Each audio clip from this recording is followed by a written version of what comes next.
नमस्ते दोस्तों। महान काम करने का सिर्फ एक ही तरीका है, वो यह है कि आप जो करते हैं उसे पसंद कीजिए। आप जो भी प्रिपरेशन कर रहे हैं किसी भी फील्ड में, वहाँ पे इंटरेस्ट डेवलप कीजिए। क्योंकि अगर किसी भी काम में अगर आपका मन नहीं लगता है तो उस काम का जो परिणाम होगा वो बहुत बेहतर नहीं हो सकता है, बस काम चलाओ हो सकता है। इसलिए अगर किसी लक्ष्य को प्राप्त करना है या बड़े एग्जाम को निकालना है, यूपीएससी या स्टेट पीसीएस, उस टारगेट को अगर आप तय किए हैं तो उसके लिए उस एग्जाम के प्रति अपने इंटरेस्ट को जगाएं, इंटरेस्ट के साथ पढ़ाई करें, जिससे कि आप हर एक चीजों को, आप हर एक टॉपिक को बारीकियों से समझने में सफल हो सके और एग्जाम निकालने में सफल हो सके।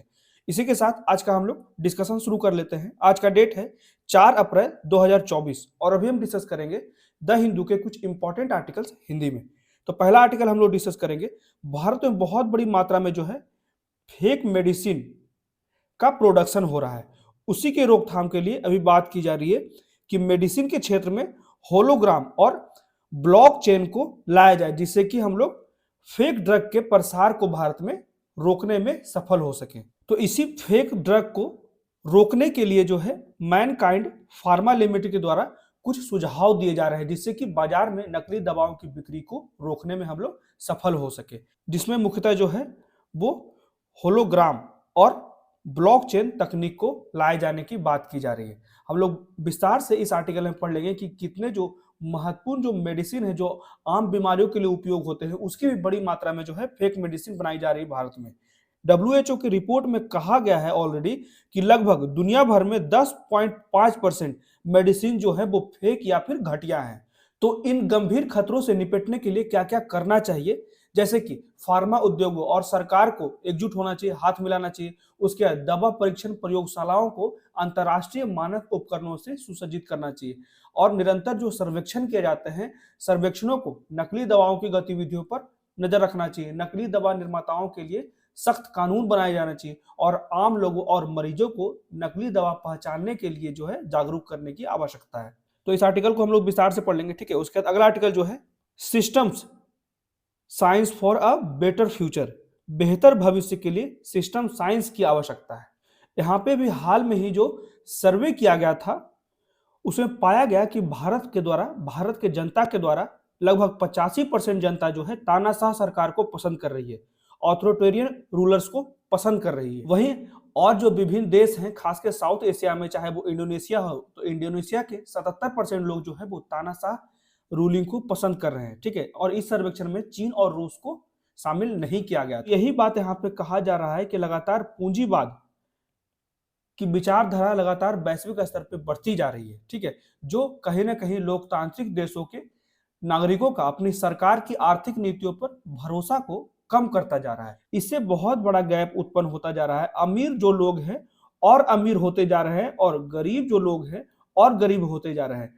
तो आय की असमानता के गैप जो है निरंतर बढ़ते जा रहे हैं, ठीक है। और बड़े निगम और वित्तीय संस्थान अपने लिए करों को कम करके, श्रम संस्थानों को कमजोर करके और अपने लाभ के लिए प्राकृतिक पर्यावरण का शोषण कर रहे हैं। इसके कारण जो है लोकतंत्र पर जनता का भरोसा भी कम होता जा रहा है। हम लोग जानते हैं कि भारत में विश्व का लगभग 17.5% जनसंख्या रहता है और अगर विश्व के कुल भूमि का हिस्सा भारत में देखा जाए तो मात्र 2.4% ही भूमि का हिस्सा जो है वैश्विक स्तर पे देखा जाए तो भारत जो है मात्र 2.4% ही भूमि है, जहां लगभग विश्व का 17.5% आबादी रहता है, ठीक है। तो इसी असमानता को इस आर्टिकल में हम लोग विस्तार से पढ़ लेंगे, जिसका कहीं ना कहीं प्रतिकूल प्रभाव हमारे पर्यावरण पारिस्थितिकी तंत्र पे पड़ रहा है, ठीक है। तो इसी में कहा जाता है कि विभिन्न सब्जेक्ट्स में, विभिन्न विषयों में अगर हम रिसर्च तो करते हैं पर एकजुटता नहीं रखते हैं, विभिन्न विषयों के जो रिसर्चर्स होते हैं वो एक दूसरे से दूरियां रखते हैं, जिसके कारण पूंजीवादी सरकार, पूंजीवादी विचारधारा हम पर हावी हो जाती है और इसमें सिर्फ और सिर्फ मुनाफा, प्रॉफिट को बढ़ावा दिया जाता है। वैश्विक स्तर पर देखा जाता है कोई भी बिजनेस अगर शुरुआत किया जाता है किसी वेलफेयर के लिए, कल्याण के लिए, लेकिन धीरे धीरे जो है इस पे पूंजीवाद का असर पड़ने लगता है, ये भी प्रॉफिट के चपेट में बढ़ने लगते हैं, जिससे कि जो इनका मूल्य उद्देश्य था ये समाप्त हो जाता है। जैसे यहाँ पे एक परिवार का एग्जाम्पल दिया जाता है, जहां पे परिवार का सभी सदस्य जो है वो सिर्फ और सिर्फ भलाई के लिए कार्य करते हैं, ठीक है। परिवार के सदस्यों में लिंग और पीढ़ीगत क्षमताओं में प्राकृतिक अंतर होने के बावजूद जो है, जैसे कुछ जो परिवार के सदस्य पुरुष होते हैं, कुछ महिला होते हैं, फिर भी जो है सभी की भलाई के लिए एक दूसरे का सहयोग करते हैं। इसी की बात इस आर्टिकल में राइटर के द्वारा कहा जा रहा है कि अगर बेहतर फ्यूचर चाहते हैं तो भाग दौड़, प्रतिस्पर्धा, पूंजीवाद, प्रॉफिट्स, ये सभी चीजों को छोड़कर लोगों को एकजुट होकर जो मुख्य समस्याएं हैं, चाहे वो जलवायु परिवर्तन हो, गरीबी का लगातार बढ़ावा हो रहा है, या फिर बेरोजगारी बहुत तेजी से बढ़ रही है, उसको समाधान करने के लिए हमें एकजुट होना चाहिए। जिस तरह से परिवार का कॉन्सेप्ट होता है, उसी तरह से वैश्विक स्तर पे हम लोग साइंस को उपयोग में ला सकते हैं। ठीक है, जो विभिन्न वैज्ञानिक होते हैं विभिन्न क्षेत्रों को, उनको भी एकजुट किया जा सकता है। इसको भी हम लोग विस्तार से पढ़ लेंगे। उसके बाद अगला आर्टिकल जो है, इसमें कहा जाता है कि जो शहरी गरीब है वो लगातार बढ़ते जा रहे हैं। अभी देखा जा रहा है कि ग्रामीण क्षेत्रों से भी जो प्रवास होता था शहरी क्षेत्रों में अपने जीवन की गुणवत्ता को बेहतर करने के लिए, उस प्रवासन की दर में भी कमी आई है। क्योंकि यहाँ पे हम लोग जानते हैं कि यह शहरी क्षेत्रों में अपेक्षाकृत उच्च बेरोजगारी दर को दर्शाता है। जो 2000 में ग्रामीण क्षेत्रों में, आप जान सकते हैं कि 2000 में ग्रामीण क्षेत्रों में जहां 1.5% बेरोजगारी थी, वहीं अगर शहरी क्षेत्रों में 4.8% बेरोजगारी थी। तो देख सकते हैं कितना बड़ा गैप था। उसी कारण जो है लगातार जो है जो ग्रामीण क्षेत्रों से अपने जीवन की गुणवत्ता के लिए प्रवास होता था, वो भी लगातार कम होता जा रहा है। तो यहाँ पे यही बात कहा जा रहा है कि जैसे जो लोग झुग्गी झोपड़ी में रहते हैं शहरी क्षेत्रों में, अगर उनके सरकारी क्षेत्रों में अगर वो सरकारी जॉब कर रहे हैं, तो उनका जितना आय में वृद्धि हो रहा है उसकी अगर तुलना किया जाए, चाहे वो अकुशल श्रमिक हो या फिर घरेलू नौकर हो, उनकी जो मासिक आय है अगर उनसे तुलना किया जाए तो बहुत कम है। जो सरकारी कर्मचारी है उनकी आय तो तेजी से बढ़ रही है, लेकिन जो लोग अकुशल श्रमिक हैं या फिर दूसरे घरों में नौकरों के रूप में कार्य करते हैं, उनका वेतन जो है वो उतना तेजी से नहीं बढ़ता है। तो इसको भी हम लोग विस्तार से पढ़ लेंगे। उसके बाद ये बहुत ही महत्वपूर्ण आर्टिकल है कि अध्ययन से कहा गया है कि आने वाले भविष्य में जो है वो परमाणु ऊर्जा जो है विकास की कुंजी होगी। ठीक है, न्यूक्लियर पावर इज की टू डेवलपमेंट। यहाँ पे जहां 2047 तक भारत को एक विकसित देश के रूप में स्थापित करने की बात की जा रही है, वहीं 2070 तक जो है भारत को पूर्णतः जो है नेट जीरो कार्बन एमिशन तक अपने लक्ष्य को प्राप्त करने के लिए जो है न्यूक्लियर पावर को बहुत ही महत्वपूर्ण माना जा रहा है। जहां अभी वर्तमान समय में देखा जा रहा है कि परमाणु ऊर्जा जो है वो भारत के ऊर्जा मिश्रण का केवल 1.6% है। तो इसका मतलब है कि परमाणु ऊर्जा आज के स्तर से 5 गुना बढ़ जाए, अगर 5 गुना बढ़ा दिया जाए 2030 तक, मतलब कि लगभग 30 गीगावाट, और 2050 तक 265 गीगावाट हो जाएगा, तब 2030 तक भारत की कुल ऊर्जा में परमाणु ऊर्जा का योगदान जो है वो 4% ही पहुंच पाएगा, और 2050 तक तेजी से बढ़कर 30% हो जाएगा। तभी जाकर हम लोग 2070 तक नेट जीरो कार्बन एमिशन के लक्ष्य को प्राप्त कर पाएंगे। ठीक है, इसको भी हम लोग विस्तार से पढ़ लेंगे। तो आइए शुरू करते हैं आज का हम लोग डिस्कशन। इसमें पहला आर्टिकल जो है, ऐसा उम्मीद किया जा रहा है कि भारत में जो फेक ड्रग्स का बहुत बड़ा प्रसार हो रहा है, बहुत ज्यादा प्रोडक्शन हो रहा है, उसी को कर्ब करने के लिए, उसी पे अंकुश लगाने के लिए होलोग्राम और ब्लॉकचेन तकनीक को लाए जाने की बात की जा रही है। Hologram and blockchain technology should be used as a major tool to prevent the sale of counterfeit drug in the market। ऐसा किसने कहा है? तो मैनकाइंड फार्मा लिमिटेड के द्वारा ये सुझाव दिए गए हैं। ठीक है, जिसमें मुख्यतः बताया गया है hologram and security levels embedded with the advance anti counterfeiting features. उसी को कहा जाता है 3D holographic image, unique pattern and micro text इसमें इन्वॉल्व होंगे। Are the most difficult to replicate. इसको आसानी से जो है मैनिपुलेट या रेप्लिकेट नहीं किया जा सकता है। ठीक है, उसका कॉपी नहीं निकाला जा सकता है।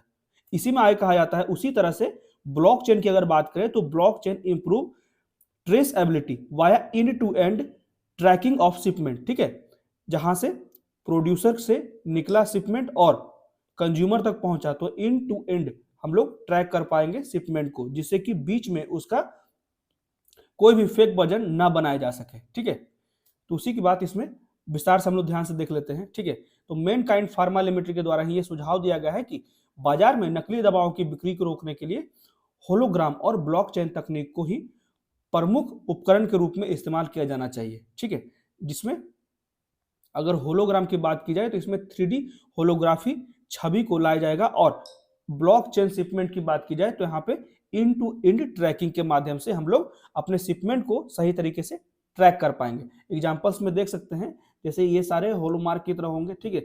एक ऑथेंटिक है, एक काउंटरफीट है, नकली है, ठीक है। जैसे यहाँ पे WHO के द्वारा क्लियर कहा गया है कि दुनिया भर में लगभग 10.5% दवाएं या तो घटिया है या फिर नकली हैं। कुछ महत्वपूर्ण दवाएं जो भारत के मार्केट में बेची जाती है, जैसे पेंटोसाइड एसिडिटी के लिए उपयोग होता है, डोपामाइन एंटी डिप्रेशन, उसके बाद एनालाप्रिल, ठीक है, पैरासीटामोल, ऑफ्रोमैक, ये सारी दवाएं जो हैं बहुत धड़ल्ले से इसका फेक वर्जन बनाकर इंडियन मार्केट में बेचा जा रहा है, जिसे रोकने की आवश्यकता है। तो नकली दवाओं पर अंकुश लगाना तब महत्वपूर्ण हो जाता है। यहाँ देख सकते हैं, अगर हम लोग भारतीय दवा उद्योग की बात करें, जिसका पूरा का पूरा मूल्य जो था 2023 में $50 बिलियन था, और ऐसा उम्मीद किया जा रहा है कि 2030 तक ये जो है 50 से $130 बिलियन पहुंच जाएगा। हालांकि भारत जो है वो दुनिया की फार्मेसी बनाने की, मतलब कि अगर बड़ लेवल की फार्मेसी बनना चाहता है भारत, लेकिन यहाँ पे मुख्य समस्या जो है वो फेक मेडिसिन की है। देश जो है वो नकली दवा उत्पादक का एक प्रमुख केंद्र है, क्योंकि यहाँ पे न्यूनतम बुनियादी ढांचे और ओवरहेड खर्च के साथ साथ छोटे ऑपरेशन आसानी से स्थापित किए जाते हैं। तो इसे निपटा कैसे जाएगा?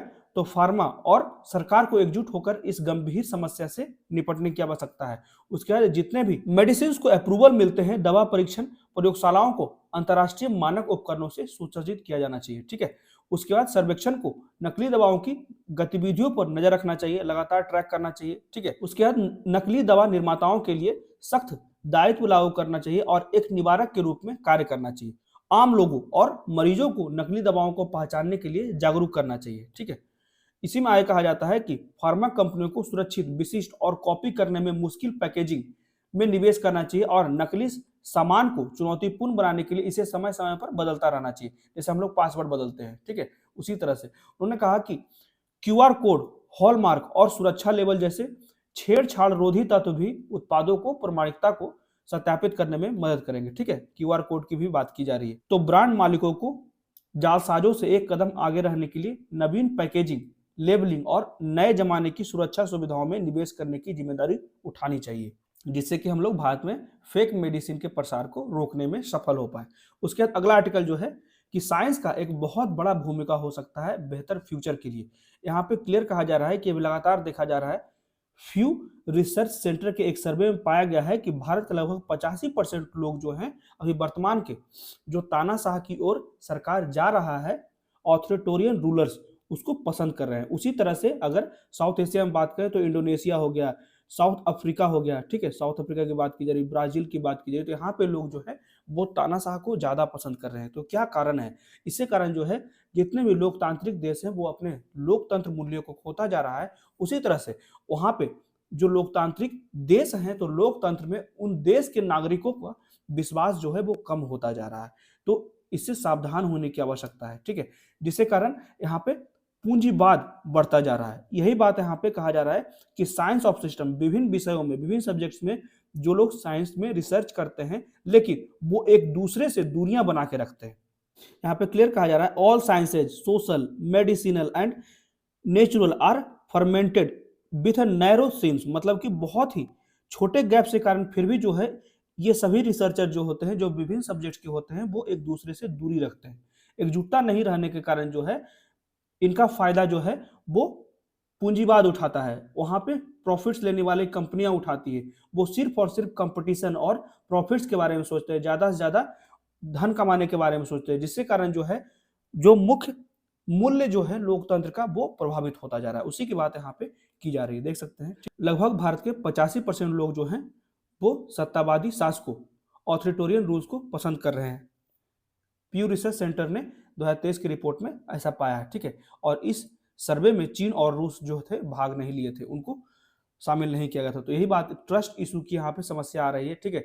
लोकतांत्रिक देशों के नागरिकों का अपनी सरकार की आर्थिक नीतियों पर से भी भरोसा उठता जा रहा है, ठीक है।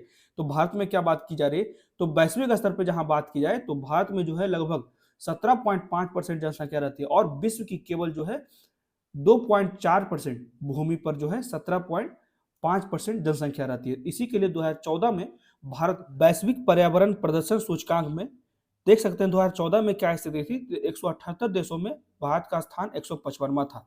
इसी पे 2022 में जो है भारत का स्थान खिसक कर आखिरी पहुंच गया, ठीक है, तो ये नाम याद रखिएगा, वैश्विक पर्यावरण प्रदर्शन सूचकांक। ठीक है, भारत दुनिया का सबसे अधिक आबादी वाला देश है और एक अतिरिक्त समस्या है अपने नागरिकों की आय को तेजी से बढ़ाने की जो सोच है भारत की, उसी के कारण जो है भारत में पर्यावरण का अव्यावहारिक तरीके से उपयोग हो रहा है। ठीक है, यहाँ पे जबकि अर्थशास्त्री के द्वारा कहा जा रहा है कि जीडीपी लक्ष्यों का पीछा किया जा रहा है, भारत बहुत तेजी से चाह रहा है कि तीसरे स्थान पे पहुंच जाए जीडीपी के मामले में, जीडीपी ग्रोथ के मामले में। ठीक है, तो उसी पे कहा जा रहा है कि असमानता बढ़ रही है और हम उस पृथ्वी को बर्बाद कर रहे हैं जो अर्थव्यवस्था का समर्थन करती है और हमारे जीवन को बनाए रखती है, तो इसे नजरअंदाज नहीं करना चाहिए। ठीक है, यही बात यहाँ पे कहा जा रहा है कि जंगल को ध्यान में रखते हुए पेड़ों में ना खो जाएं, यह एक बहुत ही अच्छी सलाह है कि विभिन्न प्रकार के जो साइंटिस्ट होते हैं, चाहे वो विज्ञान हो, सामाजिक शास्त्र हो, चिकित्सा हो, प्रकृति हो, जिसमें एक गैप बना हुआ रहता है, उसको एकजुट होने की आवश्यकता है। उसी की बात यहाँ पे की जा रही है कि यह विवादास्पद है कि क्या लोकतांत्रिक संस्थानों का कमजोर होना बड़े पूंजीवादी संस्थानों को सशक्त बनाता है और क्या पूंजीवादी संस्थाएं लोकतंत्र को नष्ट कर रही है, क्योंकि वो जो है सिर्फ और सिर्फ प्रॉफिट की बातें कर रहे हैं, अपने लाभ के लिए सोचते हैं। ठीक है, पूंजी के अधिकार और राष्ट्रीय सीमाओं के पार, ठीक है, अगर लाभ के बारे में सोचा जाता है तो वो हर तरह से, चाहे वो किसी भी जगह पे व्यापार कर रहे हो, क्रॉस बॉर्डर कर रहे हो, ठीक है, दुनिया भर में घूमने और अधिक मुनाफा कमाने के लिए ही वो अपना लक्ष्य निर्धारित करते हैं, तो जिसके कारण जो है वो आम जनता के साथ साथ प्राकृतिक पर्यावरण दोनों का ह्रास हो रहा है। ठीक है, दोनों को हानि हो रही है, इसलिए हमें सही तरीके से सोचने की आवश्यकता है। ठीक है, तो इसी में सहयोग के लिए उद्यम, यहाँ पे परिवार का कॉन्सेप्ट लिया जा रहा है कि परिवारों का उद्देश्य अपने सदस्यों की भलाई में सुधार करना है। परिवार के सदस्यों में लैंगिक असमानता होती है। ठीक है, उसके बाद पीढ़ीगत क्षमताओं में प्राकृतिक अंतर भी होता है, कुछ बूढ़े होते हैं, कुछ जवान होते हैं, कुछ बच्चे होते हैं, फिर भी जो है सभी लोग मिलकर जो है वो अपने परिवार की भलाई का लक्ष्य रखते हैं, एक दूसरे का सहयोग करते हैं। उसी तरह से अगर लोकतंत्र के मूल्यों को बचाए रखना है, सभी नागरिकों के हितों की रक्षा करना है, उनकी पूर्ति करनी है, तो सभी को एकजुट होने की आवश्यकता है, जिसमें विज्ञान का बहुत बड़ा भूमिका हो सकता है। इसी के लिए कहा जाता है परिवारों और समाजों की भलाई में महिलाओं के योगदान को पैसे के मामले में कम महत्व दिया जाता है। ठीक है, महिलाओं को क्योंकि पैसे से आंका जाता है, तो महिलाओं की बहुत बड़ी भूमिका होती है एक परिवार को संभालने के लिए, उसका पैसे से नहीं गिना जा सकता है उसके योगदान को। ठीक है, इसलिए कहा जाता है अर्थशास्त्रियों के द्वारा कि कुछ भारतीय महिलाएं श्रम शक्ति में है, जबकि सदियों से महिलाएं जो है वो पुरुषों की तुलना में अधिक मेहनत करती आ रही है और अपने परिवारों और समुदायों के लिए सामाजिक और आर्थिक मूल्य पैदा कर रही है। इसलिए दुनिया को अधिक देखभाल और कम प्रतिस्पर्धी होने की जरूरत है। ठीक है, और पुरुषों द्वारा महिलाओं को पुरुष की तरह सोचना और औपचारिक श्रम शक्ति के पदानुक्रम में उनके साथ प्रतिस्पर्धा करना सीखने के बजाय, ठीक है, महिलाओं की तरह सोचने की आवश्यकता है, जिससे उनका मुख्य लक्ष्य जो होता है वो परिवार की भलाई होती है। और पुरुषों को दुनिया को सभी के लिए बेहतर बनाने के लिए महिलाओं की देखभाल के तरीकों को सीखना चाहिए। ठीक है, उसी के बाद अगला आर्टिकल जो है अर्बन पुअर, जो शहरी क्षेत्रों में बहुत बड़ी संख्या में गरीब लोग हैं, उन्हीं की बात यहाँ पे की जा रही है। ठीक है, तो उसी का एक रिपोर्ट आया है, द इंडिया एम्प्लॉयमेंट रिपोर्ट 2024 में कहा गया है कि 2015-16 से 2022-23 तक 5.4% औसत वास्तविक आर्थिक विकास की पृष्ठभूमि में श्रमिक वर्ग को होने वाले लाभों के प्रभाव पर सवाल उठाया जा रहा है। यह रोजगार और आय के मामले में ग्रामीण और शहरी क्षेत्रों के बीच एक भिन्नता को प्रदर्शित करता है। यह शहरी क्षेत्रों में अपेक्षाकृत उच्च बेरोजगारी दर को प्रदर्शित करता है। जहां 2000 की बात की जाए, 2000 में अगर ग्रामीण क्षेत्रों में 1.5% बेरोजगारी थी, उसी समय 2000 में शहरी क्षेत्रों की बात करें तो वहां पे 4.8% बेरोजगारी थी। हालांकि 2022 में शहरी क्षेत्रों में स्वरोजगार के लिए औसत मासिक आय 76% बढ़ गया, स्वरोजगार के लिए। ठीक है, ये ध्यान रखिएगा, 76% औसत मासिक आय बढ़ गया। वहीं अगर नियोजित जितने भी श्रम करते हैं उनका भी आय 44% बढ़ा, और जो श्रमिक होते हैं जो मलिन बस्तियों में रहते हैं उनका आकस्मिक श्रम के लिए मात्र उनका आय जो है वो 22% बढ़ गया, और खर्च जो है उससे कहीं ज्यादा बढ़ गया, जिसके कारण वो जो है और ज्यादा गरीबी की चपेट में आ गए। ठीक है, इसीलिए कहा जा रहा है कि अब जो है वो जितने भी ग्रामीण आबादी है वो शहरों की ओर प्रवासन करने से पहले बहुत बार सोच रहे हैं, क्योंकि पहले जो था ग्रामीण स्तर के लोग जो है ग्रामीण क्षेत्रों से निकलकर शहरी क्षेत्रों में आते थे अपने जीवन की गुणवत्ता को बेहतर करने के लिए। इसलिए जो है यहाँ पे कहा जा रहा है कि आर्थिक गतिशीलता के लिए प्रवासन अपनी चमक खोता जा रहा है। तो कोलकाता में एक सर्वेक्षण किया गया था, ठीक है, जिसमें 29 झुग्गियों को ट्रैक किया गया, जिसमें 396 परिवारों पे सर्वेक्षण किया गया था, जिसमें 1/4 श्रमिक अकुशल काम में लगे थे और मरीन बस्तियों में अन्य प्रमुख व्यवसाय कुशल या फिर अर्ध कुशल श्रमिक कार्य कर रहे थे और लोग जो है वो निजी संगठनों में कर्मचारी थे। ठीक है, जो मरीन बस्तियों में सर्वे हुआ वहां पे 1/4 जो लोग थे वो अकुशल कार्य कर रहे थे। ठीक है, छोटे मोटे कार्य ही कर रहे हैं, छोटे दुकान, छोटे व्यवसाय में शामिल है। ठीक है, तो अकुशल श्रम के विपरीत 2012 से 19 के बीच कुशल और अर्ध कुशल श्रम में रोजगार की हिस्सेदारी 6% और निजी संगठनों में 3% कम हो गई। लगातार जो है शहरी क्षेत्रों में जो है रोजगार भी घटता जा रहा है, उसी कारण जो है ग्रामीण क्षेत्रों से प्रवास भी घट गया है। ठीक है, उसी की बात यहाँ पे भी जो आय में गिरावट आई है उसी की यहाँ पे व्याख्या की गई है। ठीक है, देख सकते हैं कि मध्यम से बड़े दुकान मालिकों की वास्तविक आय में भी 26% की कमी देखी गई। जहां 2012 में औसत मासिक आय लगभग 4900 थी, वहीं 2019 में स्थिर कीमतों 2012 पर अगर देखा जाए तो उसमें 5% आय में कमी देखी जा रही है। ठीक है, इसी के लिए श्रम कार्य की लोकप्रियता को अकुशल श्रम की वास्तविक आय में 33% की वृद्धि से समझा जा सकता है कि कुशल या फिर अर्ध कुशल श्रमिकों की आय में 12% की वृद्धि हुई है, लेकिन 2012 से तुलना किया जाए 2019 से तो यहाँ पे कम अनुपात में कार्य कर रहे हैं। तो इसका तात्पर्य है कुशल और अर्ध कुशल श्रम कार्य की उपलब्धता में भी कमी हो रही है। ठीक है, लगातार जो है वो रोजगार के दर में भी कमी होती जा रही है शहरी क्षेत्रों में, इसलिए भी वहां पे बेरोजगारी ज्यादा बढ़ती जा रही है। इसी में आगे कहा जाता है कि शहरी क्षेत्रों में महिला कार्यबल भागीदारी के समग्र बढ़ने रुझान के साथ साथ झुग्गी झोपड़ियों की महिलाएं जो है वो आगे नहीं बढ़ सकी है। ठीक है, सभी जगह वही कहा जा रहा है कि शहरों में जो है लगातार समस्याएं उत्पन्न हो रही है, इसलिए जो है वो ग्रामीण क्षेत्रों से प्रवास कम हो रहा है। ठीक है, आय में भी गिरावट आ रही है, जिससे शहरी गरीब और अधिक गरीब होते जा रहे हैं। इसलिए जो है ग्रामीण भारत की तुलना में शहरी क्षेत्रों में उच्च आय शहरी गरीबों की आर्थिक गतिशीलता और काम की गुणवत्ता को चित्रित नहीं करती है। ठीक है, इसे नजरअंदाज किया जाता है, इसलिए जो है यहाँ पे ये रिपोर्ट दिया गया है आईईआर के द्वारा। ठीक है, जिससे कि हम लोग शहरी क्षेत्रों के गरीब लोगों को ध्यान केंद्रित कर सकें। ठीक है, और उनके जीवन की दशा को सुधारने में मदद किया जा सके। अब बढ़ते हैं अगले आर्टिकल की तरफ। इसमें क्लियर कहा जा रहा है कि न्यूक्लियर पावर इज की टू डेवलपमेंट।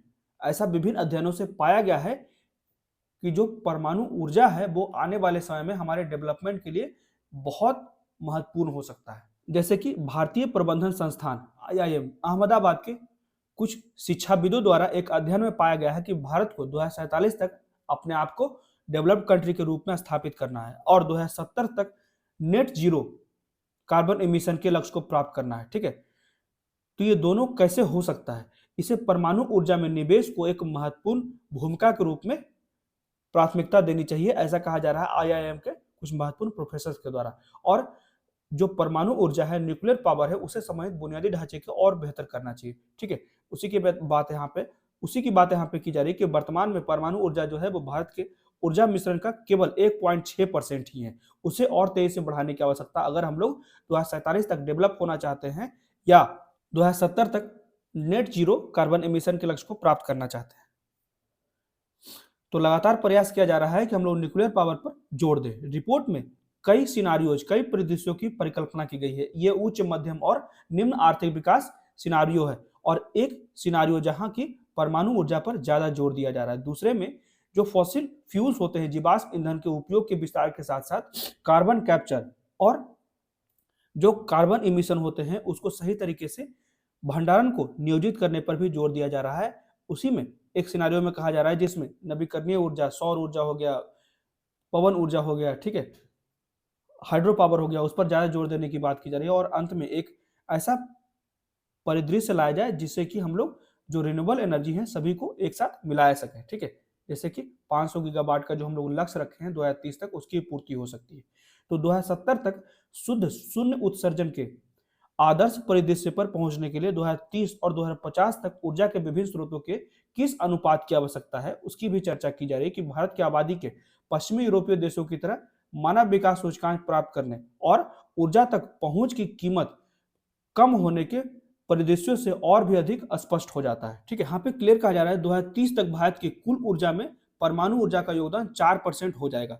उसकी गणना से पता चलता है कि सबसे अच्छा मामला यह है कि जहां 2070 में उत्सर्जन जो है वो 0.55 बिलियन टन कार्बन डाइऑक्साइड तक गिर जाना चाहिए, तभी तो हम लोग नेट जीरो कार्बन इमिशन तक पहुंच पाएंगे। ठीक है, इसका मतलब है कि परमाणु ऊर्जा जो है वो आज के स्तर से 5 गुना बढ़ाकर 2030 तक लगभग हम लोग सिर्फ और सिर्फ न्यूक्लियर पावर से 30 गीगावाट तक हम लोग ऊर्जा को उत्पादित कर पाए और 2050 तक 265 गीगावाट तक हम लोग उत्पादित कर पाए न्यूक्लियर पावर से। और 2030 तक भारत की कुल ऊर्जा में परमाणु ऊर्जा का योगदान 4% होगा और 2050 तक 23 से बढ़कर 30% होगा, ऐसा उम्मीद किया जा रहा है। अभी हम लोग बुनियादी ढांचे का विकास भी नहीं किए, ये बस IIM के प्रोफेसर का एक सोच है, ठीक है। तो इसी परिदृश्य में सौर ऊर्जा का हिस्सा जो है वो 2030 में 42% से घटकर 2050 में 30% हो जाएगा, अगर हम लोग न्यूक्लियर पावर को ज्यादा से ज्यादा बढ़ावा देते हैं, उसके बुनियादी ढांचे को ज्यादा से ज्यादा विकास करते हैं। तो यहाँ पे मुख्यतः जो है,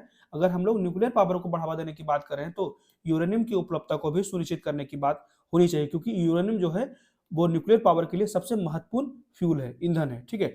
तो केंद्रीय विद्युत प्राधिकरण के द्वारा क्या कहा जा रहा है इलेक्ट्रिसिटी के लिए, ठीक है, जिसमें सौर ऊर्जा का योगदान अभी वर्तमान समय में 16% है और कोयला का योगदान 49% है इलेक्ट्रिसिटी के उत्पादन के लिए भारत में। वहीं अगर परमाणु ऊर्जा के लिए इन आदर्श आंकड़ों को प्राप्त करने के लिए निवेश को दुगना करना पड़ेगा, इन्वेस्टमेंट को दोगुना करने के साथ साथ यह धारणा भी आवश्यक है कि यूरेनियम जो है वो बेहतर तरीके से उपलब्ध हो सके। जितने भी अंतर्राष्ट्रीय प्रतिबंधों हैं उनसे भी हमें बचना होगा। तो IIM अहमदाबाद के प्रोफेसर के द्वारा कहा जा रहा है कि नेट जीरो कार्बन इमिशन के लक्ष्य को प्राप्त करने के लिए कोई चांदी की गोली नहीं है, सिल्वर बुलेट नहीं है, ठीक है।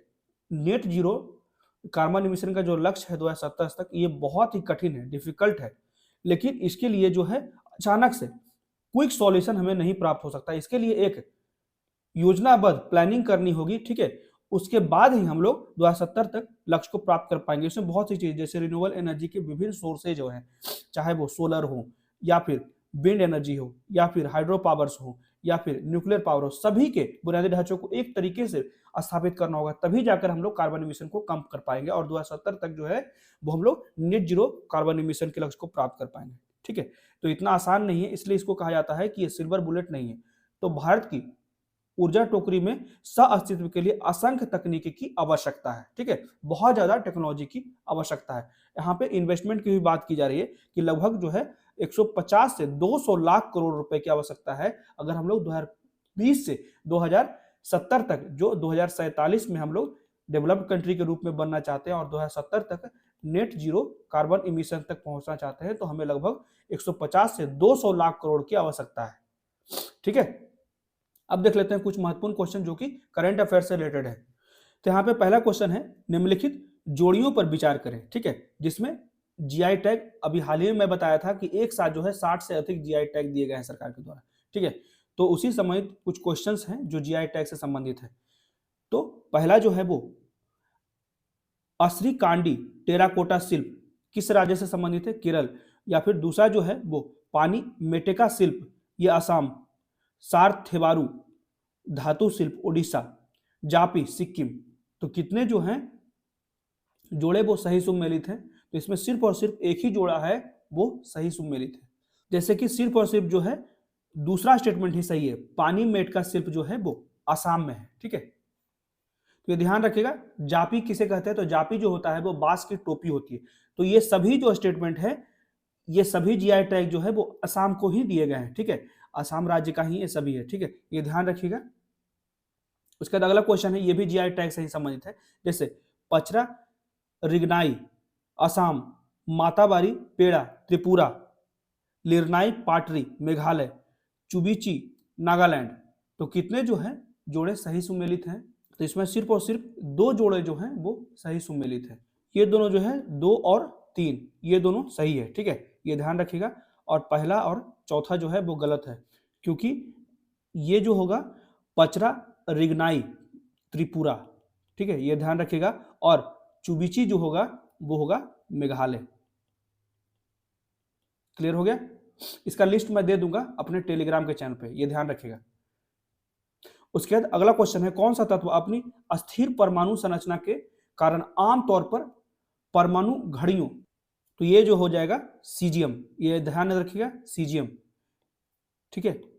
तो भारत सभी डिजिटल उपकरणों को भारतीय मानक समय के साथ सिंक्रोनाइज करने, एकरूपता और राष्ट्रीय सुरक्षा बढ़ाने के लिए देश भर में परमाणु घड़ियां तैनात करता है।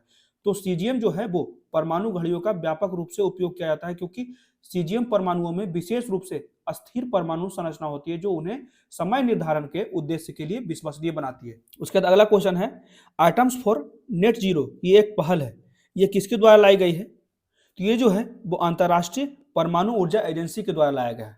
ठीक है, इसे ध्यान रखिएगा, इंटरनेशनल एटॉमिक एनर्जी एजेंसी, जिसके द्वारा जो है आइटम्स फॉर नेट जीरो लाया गया है।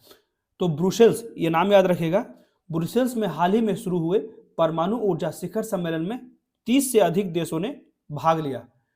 ठीक है, और यूरोपियन संघ के विश्व नेताओं ने ऊर्जा सुरक्षा, जलवायु, सतत विकास के लक्ष्यों को प्राप्त करने में परमाणु ऊर्जा की भूमिका पर जोर दिया। ठीक है, तो आइटम्स फॉर नेट जीरो एक IAEA मतलब कि इंटरनेशनल एटॉमिक एनर्जी एजेंसी का पहल है, जो नेट जीरो में संक्रमण में परमाणु ऊर्जा की शक्ति का उपयोग करने के लिए सदस्य राज्यों के प्रयासों का समर्थन करती है। यह पहल जो है वो उद्योग, वित्तीय संस्थानों और अंतर्राष्ट्रीय संगठनों सहित सदस्य राज्यों और हितधारकों को बिजली उत्पादन को डीकार्बनाइज करने के साथ साथ उद्योगों और परिवहन जैसे मुश्किल क्षेत्रों में जो अपने कार्बन इमिशन है उसको कम करने के लिए परमाणु ऊर्जा की क्षमता और तकनीकी विशेषज्ञता और वैज्ञानिक प्रमाण को भी प्रदान करता है। ध्यान रखिएगा, आइटम्स फॉर नेट जीरो। ठीक है, उसके बाद अगला क्वेश्चन है, H5N1 के बारे में निम्नलिखित में से कौन सा कथन सही है? तो ये सिर्फ और सिर्फ जो हो जाएगा ऑप्शन बी। ये ध्यान रखिएगा, इसे ज्यादातर लोगों को याद ही रहता है। ठीक है, ये सिर्फ और सिर्फ ये रिवीजन के लिए दे दिया हूं। यह इन्फ्लुएंजा वायरस का एक प्रकार है जो मनुष्यों और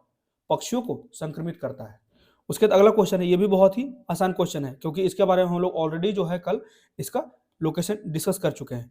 तो कचातीबू द्वीप एक छोटा सा निर्जन द्वीप है जिसको 1974 में इंदिरा गांधी की, जो उसमें तत्काल प्रधानमंत्री थी भारत की, उन्होंने श्रीलंका सरकार को कचातीबू सौंप दिया था। ठीक है, उसी के लिए वर्तमान सरकार के द्वारा कहा जा रहा है कि ये बहुत ही गलत फैसला था। तो ये जो कचातीबू है किस लोकेशन में है? तो ये पाक जलडमरू में, क्योंकि ये जो ऑप्शन है यही ज्यादा अच्छे रही है। साउथ चाइना सी बिल्कुल गलत है, बे ऑफ बंगाल ये भी गलत है, और कच्छ के रण के दलदल ये गुजरात में है, और यहाँ पे ये साउथ में है रामेश्वरम के पास। ठीक है, ये ध्यान रखिएगा, इसका सही उत्तर जो हो जाएगा वो बी हो जाएगा। तो ये थे आज के द हिंदू के कुछ इंपॉर्टेंट आर्टिकल्स और कुछ महत्वपूर्ण क्वेश्चंस जो कि करंट अफेयर से रिलेटेड थे। तो कैसा लगा आज का डिस्कशन, प्लीज मुझे कमेंट करके बताएं, और मेरे वीडियो को ज्यादा से ज्यादा लाइक करें, शेयर करें और मेरे चैनल को सब्सक्राइब करें। Thank you.